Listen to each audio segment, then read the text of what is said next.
Hi everyone, I'm Dr. Ankita Kaushal, fertility and ART specialist. Welcome back to my fertility channel. In this video, we will be talking about semen analysis, decoding semen analysis, and the next few videos are going to be focused on men's fertility health. When should you as a couple suspect that male factor could be a problem in your infertility? If you have kept regular and protected intercourse for 12 months and still there is no pregnancy, it's about time to evaluate for male factor. Or if there is already a pre-existing history of abnormal semen analysis, some damage to the testes, some surgery which has been performed on the testes, some chemotherapy, radiotherapy exposure, then you should think of evaluating yourself as a couple for male factor.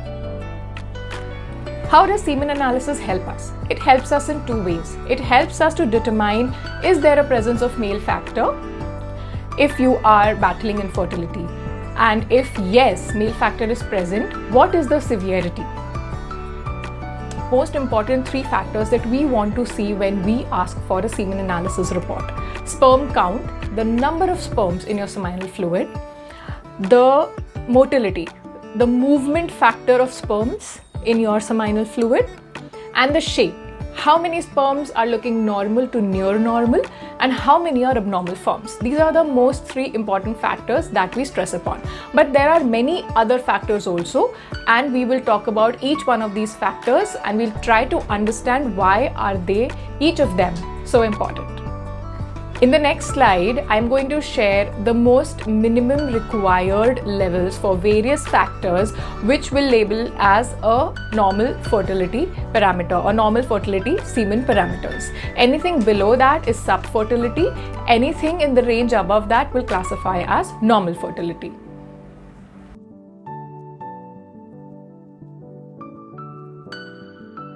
The slide which you just saw is released by WHO in 2010, and these are the current parameters that we are universally following. Now, a study was released some time back where they had said that there are a few predictors of good male fertility and male subfertility when you are seeing a range of semen analysis reports. So if the sperm concentration is more than 48 million per ml, it is an indication of very good male fertility. If the total motile count of the sperm is more than 63%, again it is considered a very good factor for male fertility. And if the morphology is more than 12% normal, then again it is a very good factor for male fertility. So it is advised that if you see these factors or these ranges in a semen analysis report, you should advise the couple to maybe try normally for a few more months and see if they are able to conceive. On the other hand, what are the numbers which, if on the semen analysis report, would suggest subfertility? If the sperm concentration is less than 13.2 million per ml, then we should be thinking about what could be the problem, or we should evaluate more. Now, if the motile count is less than 32%, that's again worrisome. And if the normal forms are less than 4%, then again, that's a problem. Between the two ranges that I mentioned of normal male fertility and subfertility, anything in between these two ranges is considered as intermediate. Depending on a single semen analysis, we never label whether male factor is a problem or male factor is not a problem.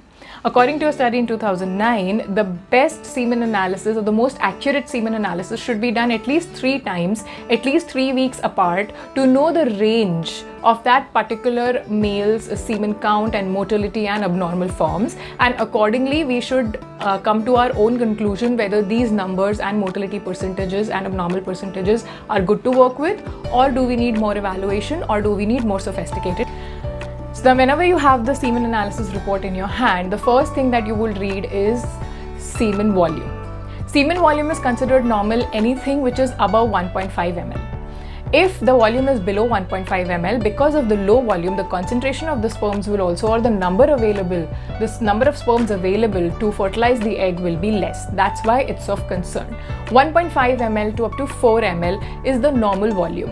If the volume is too much, the volume is more than 4.5 to 5 ml, that is when the problem occurs, is where the dilution of sperms happen. So even if the number of sperms is good, even if the concentration is good, even if the motility percentage is good, because of so much of seminal plasma, there is dilution and not enough numbers are able to reach the egg. The next is pH. pH is the acid-base balance of any fluid in our body. A normal pH for a seminal plasma is between 7.2 to 7.8. That's a good range. Now, if the pH is more than 8, your doctor will suspect infection and might ask you to do a culture sensitivity for seminal plasma and might give treatment accordingly. And if the pH is less than the normal range, then there could be a problem, for example, with ejaculatory ducts. You could have blocked ejaculatory ducts, and maybe that be the reason why the pH balance of the seminal plasma is getting disturbed. Immediately after ejaculation, seminal plasma is jelly-like thick viscous liquid. There is around 15 to 30 minutes of liquefaction time where your body temperature and the other factors present in the seminal plasma makes it more watery. As the seminal plasma becomes watery, the sperms trapped in this jelly-like seminal plasma starts to get released. 15 to 30 minutes is the normal seminal liquefaction time of seminal plasma. If the liquefaction time is too high, there is some problem and it needs to be evaluated. There's a possibility that because of very high liquefaction time, the fertility potential of the couple is getting reduced. Whenever you submit the seminal plasma in a container for analysis, the crude eye appearance of the semen is also noted, whether it is whitish opalescent in color, which is the normal appearance. If it has a reddish tinge, then there is presence of red blood cells or blood in the seminal plasma, which is again toxic to the sperms, not normal.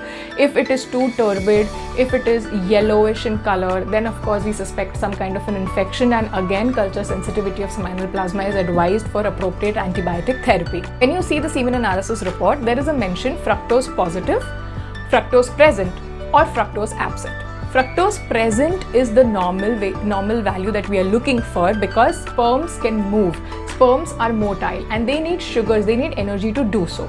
If the report says fructose absent, then it calls for further evaluation. You might have to visit a urologist, you might have to visit an andrologist who is a specialist in male fertility. You might require a physical examination of the testes, hormonal evaluation. You might also require ultrasound or the ultrasound to record the volume of the testes, and to find out the reason why is fructose absent. You should understand when you're reading your own semen analysis report, and you should make a point or a list of questions that you want to ask your doctor, that you want to understand as a couple could be the problem and what could be the solution.